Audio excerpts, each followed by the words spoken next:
tuli ne Alex Walusa Mufumbiro. General Museveni wali baluwa ziyawandise ngalagira Mpuuga de Mapuuga anoonyerezebweko era avunaanibwe ku kasiimo kali ke yeewadde ba commissioner abalala aka miliyoni 5 mu beegabanyiza miliyoni akawumbi kalamba mu bukadde 7 era nga muno mulimu speaker Amongi ne ba commissioner ba NRM.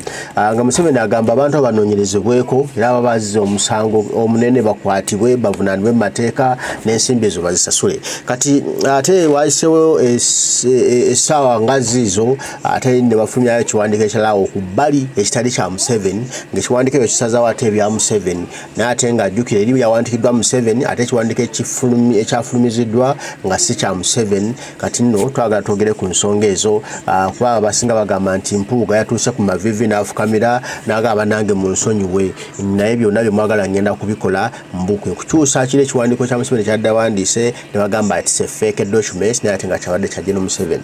Kati twagala ku nsonga ezo atubuulire ekituufu kye kiriwa. Museveni ekituufu yawandiise ekiwandiiko kino Mpuuga agenda kusibwa oba ekiwandiiko kyabadde fake. Kale tugenda kutandikira awo n'ensonga endala tugende nga tuzoogera mpola mpola. Alex Walusa Mufumbiro tubitebye. Yagandiddwa abakulu ku muzikiti akusobola lwaki omuwandiisi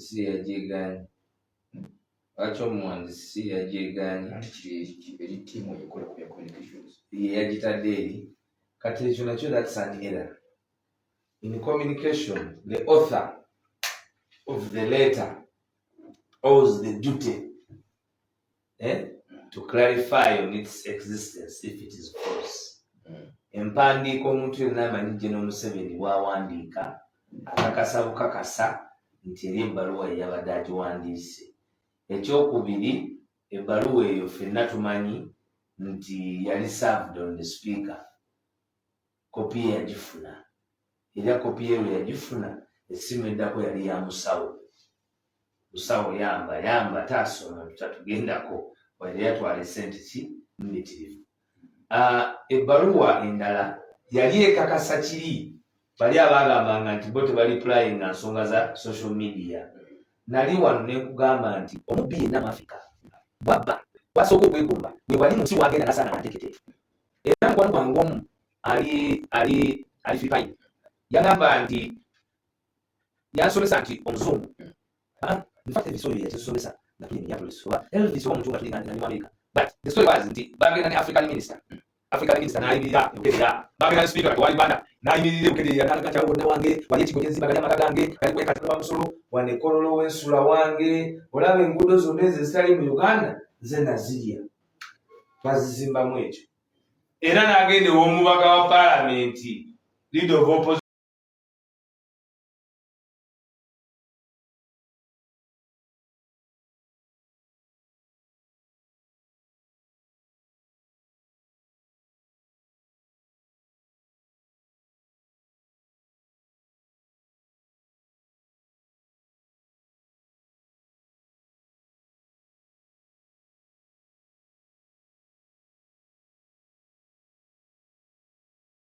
weyensi n'amugamba amasomero gange supermarket ezo zange naye oluguudo olwo lwali lusala empigi eddwaliro eryalina okubeera e Masaka nze yagalya n'enzimbamu ebyo ebintu byange era ndi bulungi nnyo. Nali oluguudo lulamba ne luzimbamu amaka amatiribona, nali eddwaliro ddamba nabba amabaati g'abantu Kalamoja era nze ndi bulungi n'abaana bange. Mugenyi n'agamba kati n'agendako ewaabwe w'omugenyi sipiika w'owewa n'agendako e Bulaaya okulaba ku sipiika. Sipiika n'amulaga akayumba akatono w'asula ow'e Bulaaya nanga munnange nze awo wensula tubeeramu abantu 3 era tubeera era tetulina buzibu. Motoka agireka wabweru n'alyoka ayingira ewuwe tewali kikomera. N'amugamba naye enguudo ezo zonna amalwaliro wano bw'olwala bakutwala ebintu byenkoze. Kati neeyisa ya sipiika Anita Amongo mafia speaker ne banne bamasayansi Mpuuga yeri primitive behavior ne General Museveni agiwandiika nti entwala Yezu sente yali primitive wadde ye yazimanyako njagala Uganda amanye nti kati ye awo abajjeyo lirye pesa lye erikuleka mu katu kuba ye akuwata kuwadde ayakuwata kuwadde yo ogugwe gwakutega yo ogugwe gwakutega twakulira nga tubayo n'abasajja nga ogwabe gwakutega byana era nga tubayita badokita bw'olowooza nti dokita wa bisolo naye ye ng'aba alina engeri gy'abitega kati ne jjajja wakutega afaanana oli munyagwavu yagamba nti akuzinisa muki akugwanira mu nzikiza n'akuleeta mu ttaala tugazina 5-2 ate oliba olina okuzina kati ye jjajja era waabatadde ku ransom kyova olaba ebbaluwa agita public eye nekukuba ate n'agamba bano nga bamukonvinsinze nti banga mutekewo emboozi nti eri withdrawn kuba yabadde emboozi the format of an original letter of a fake letter ate nga it's an original template must be retracted with the same. It would have been an original template. Si buyaaye naye yakitadde era yayagala kiveewo tugaane kukyogerako wadde tuba twakifunye. Ate bw'osomerya ebbaluwa eyawandiikibwa nga bagiwandiikira Ministry of Foreign Affairs bakugamba nti Anita Among was sanctioned with serious crimes. Serious crimes of corruption. Kubanga ensi zino ezaffe ezo zoyita nti sanctions Anita takkirizibwa n'omwagaana mu bank era baŋŋambye aba intelligence eya NUP nti British High Commission eri mu kubuuza banka za wano ezagamba Anita anoneyo ssente kifo ky'okufurizinga ssente.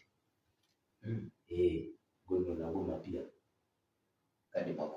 British High Commission Bungereza eri mu kuinvestigatinga banka za wano ezakubira Anita ajjajeyo ssente ze kuba kati ssente nonna adirina mu nsawo adirina ate banka buli omu avuga ati kale tozakole Anita banka kuba visa kaadi anagikozesa atya ne bw'oba oyagala muweereza kati ne sendi weevu tesobola ne bw'oba mu America kuba sanctions ziba nnene. Financial sanctions baziteekawo nga ziri deterrent zefaananirizaamu Magnitsky ey'omu America eyateekebwa ku Russia n'abakulembeze ba Russia ba Moldova olw'ebe bakola okutta Magnitsky eyali omulwanirizi w'eddembe ku lwa Bruda ne bamulwanirira ensi yonna ne bateekawo etteeka ly'okubowa abo abali mu buyinza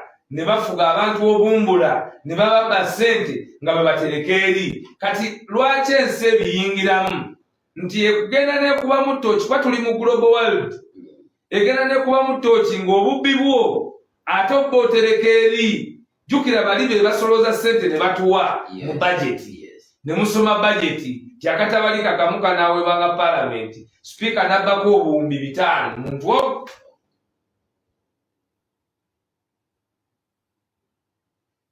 muntu atya kati bali bwe bakuba mu ttooki ne balaba nti aguze ennyumba era ekenti ya $1 million 5 ampuliriza $1 million aba aguze ennyumba ezimba kumpi nga gundi ennyumba ssente ze boononeri $5 million ennyumba $10 million aba aguze ekizimbe ekyagala okuba nga kyenkanankana ne Workers House akiguze London ssente azibyewa ku Parliament. Ayinayo amayumba ameka? Gavumenti y'e Bungereza si yabampaane tesobola gamba nti olinayo amayumba 2. Engeri gye bagamba General Museveni bamugamba nti General Museveni mu bbaluwa yakugamba nti nali ngenda Ntebe British High Commission nga muzeeyi tova mu office nzija nina amawulire ge nina okuwa kankusanga we Nakasero tove Nakasero kikulaga n'amaanyi bano ge bavayo bulijjo ne boogezanga ebbogwe begayina ku gavumenti eno kuba General Museveni akugamba nti bamwaka tova mu office kanzije n'abalinda ekyamukola obi kwe kugamuwa ti munno mu gavumenti eno tobona nti mwe muli bayivu aye atono mu ebino kati president amanyi kakozesa okulagira Betty Kamya lwaki alagira Betty Kamya atamwonyereze ku nsonga zi kiswaza nti ekyajasi kyaswaziza Uganda nti gwagamba nti nga byonna obimala ate kiba kitya nga kino tewakiraba ekyatopukadawo okuba nti sente azimalawo azitwala Bulaaya. Where is our international finance? Where is our finance fraud authority? Where is our finance fraud authority? Ekyokubiri tulekere okuveiringa ebikolwa bino. Kiri kye bawandiika naawe kyewakaanya nakyo nti serious corruption. What was that? What discussing naawe? Babi discussing naawe.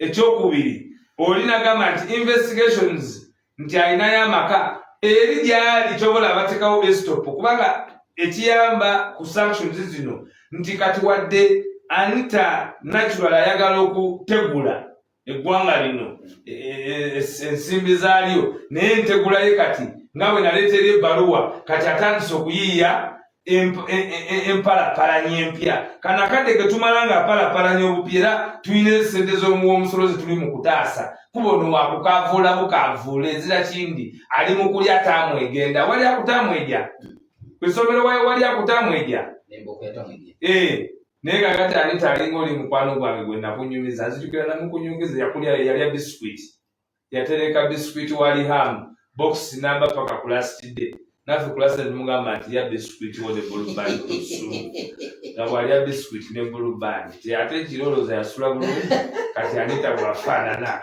ali ku kiromo yalya kiromo tamwegenda box ya biscuit lyamu nasula ku kiromo kakati Anita bano bali atamwegenda era gavumenti yonna egenda okugwa ogirabira ku bantu bali waggulu mu yo nga bali atamwegenda kubanga naye bw'atunula eno agamba kanziganga gawale kati bawayiso banamala okujja mu gavumenti abakamba abataleza ensi nga nagagawala dda era ne bano bowulira mu opposition abatusumbu abamu yeyoja abakulu nti katubbe kati tubbe ne bano tulina Anita tubuzebuze Museveni tutunde Kyagulanyi tube bagagga bano in future we will come back Ugandans will have forgotten. In this generation, we will have forgotten. Bwe mulowooza, are you serious? Abantu babadde basanyukidde ebbaluwa ate gye bagambye nti ate nfu etya yeeyo Kayungu as day follows night kati bazanya na PR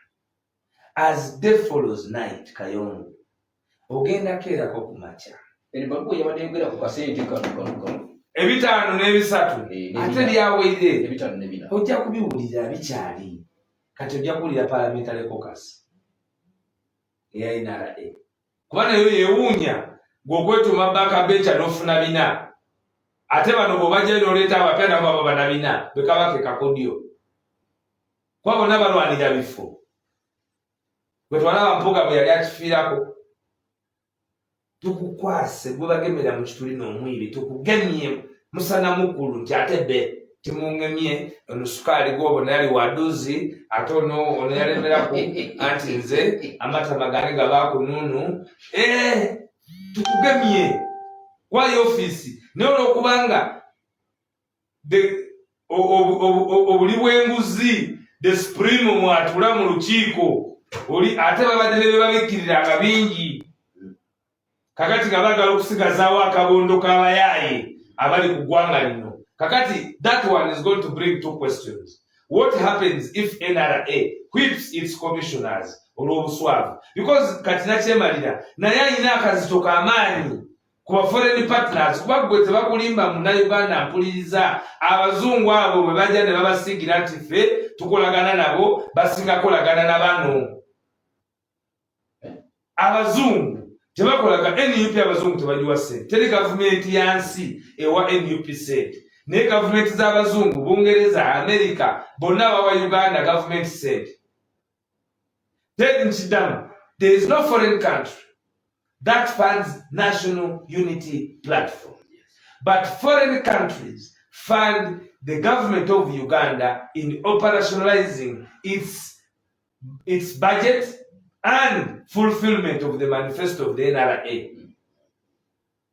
General etambuza evanjiri ya manifesto mu nsi ng'egitambuza n'egitunze eyo bagiwe sente okugiyambako obikubiteeka mu nkola esente ze zijja mu maki mu bazungu kyobola oyo obisha commissioner ambaza wa Bungereza agamba jeno wamwe mu jaba gamba tubanga nina tofaa togera nte sina nase neza mu yebo ya oyina mu yake ngambemu oyina mu zikake vugo ubituya ina Bungereza n'abana be basomera Bungereza akugamba nga imparament njale teka isiaga okulwanisa bafolena okuleta wano munsi ya filiki abalese isiaga sio bagende bulaya bajja kusomesa wano ya abana be abatuke mu masomero gali basomera Kent Bungereza si mwana omu bana babiri ate kati mu mwana Bungereza bwe tunataka Canada bwe tunataka Amerika kakati no akusige ekifaananyi nti Bungereza kuyagala Amerika mbi balasiaga bati naye nga ye soka munyi sabuni n'abakuwa nada kati wanvako n'abana n'abakwata nabo n'abatwala okay naye kakati ye alpha and omega ya mungu n'anazo ekifana mazungu kayo ekifana mazungu kuba kwenda kwa n'adio na kasema yani n'okula kifana ganda ekifana yo pani kyeyo yaki zeze suka atale kalaba okusasa alizwe Kongo natabaina rusa aba executive beko mana chief natabaina rusa kwana gamba nti you have an incompetent and inept yasa yusa gambe waze njogera atemwe abachala balata muri ngendo okutunula mu bibandi ko bali bali semaliga mu bibandi kwa soka n'obuvumu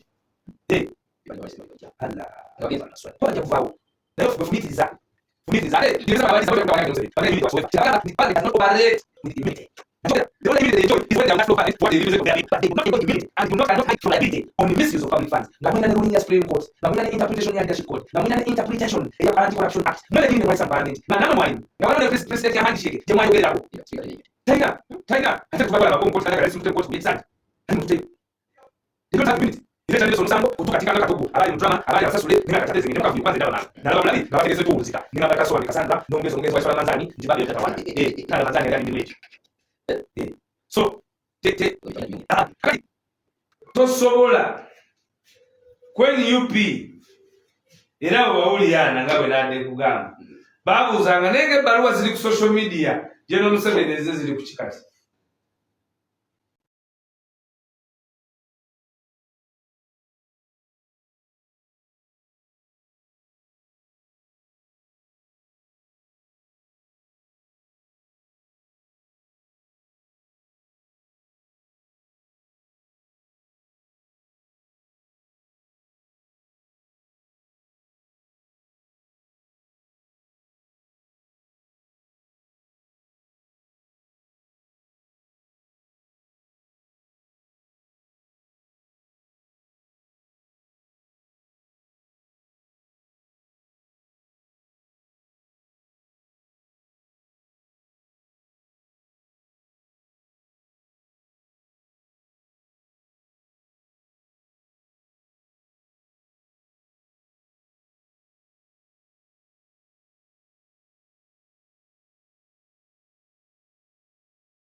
zili ku kikati. This is the form of communication in the world now. Atete mukyasobola gamba nti bya social media.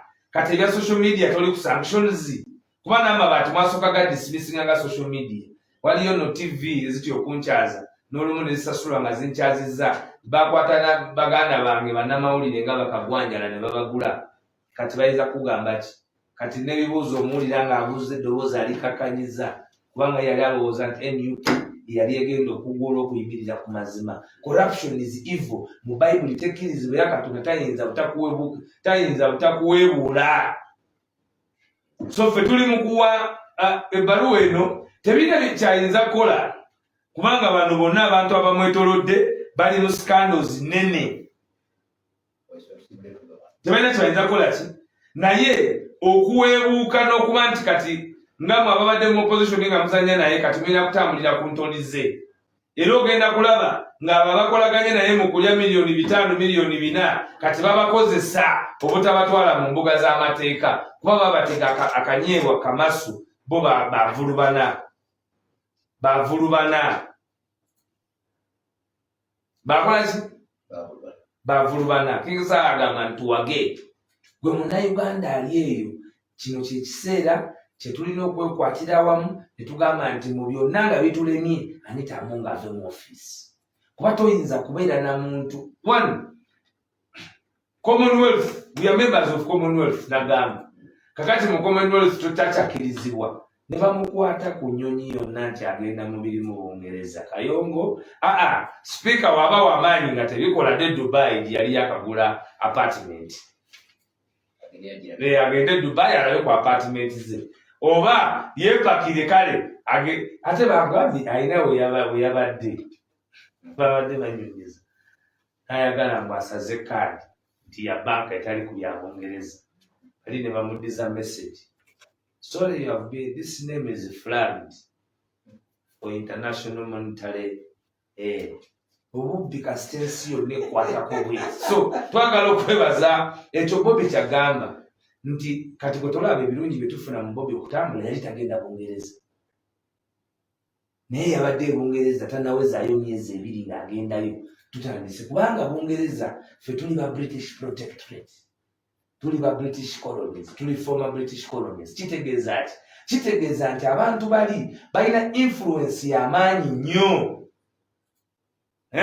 Balina influence y'amaanyi nnyo kuki ku ggwanga lino kubanga bino byonna bye tukulemberwamu demokrasiya enkola y'amakooti eya komuniro byonna bya Abazungu. Oyo mpulira nti agamba the foreign powers ekyo ekintu kyayambala ku mutwe nja kunyumiza gye kyava. Bazungu olaba guno ogugoye gwayambala ogwo gw'ebbugumu ate munaye kala gy'alina katekeezeganya na bbugumu egyo. Okimanyi ekyate nzinakuba Kayongo. So njagala kwebaza abawuliza Pal FM ffe tetugenda kubatiiririra lino ly'eddoboozi eno program Kayongo n'agamba nti kati eddoboozi ly'Abannayuganda. Era waliwo abasala empenda naye mbasekeredde. Ndabanga ankyaza akyali omuvumu ate omugumu ate nga nange gwe nkyaza nakatolera. Kibumba abankuumira oyatakuumira mpeera twawezezza emyaka ennaku za Waiswala Manzaani. Era Katonda ono alina engeri gy'akuba ebituli mu nsonga z'abantu. Kuba Namanzaani abakubaawo mu bino bye babadde boogera ku biziri ensonga nga nnyumya naye era byandibadde bidala. Naye Mukama Katonda amusaasire Waiswala Manzaani ebyamusobako era mumuwe ekirimuulo eky'emirembe amwene Jannah Firdaus. Assalamu alaikum warahmatullahi wabarakatuh. Wa alaikum salam warahmatullahi wabarakatuh. Kula kubanga tugazibwa Kayongo wamawulire anatutta fefe busi tusonyiwe tabali ya salema zo kutuka kama itakuwa mawulire.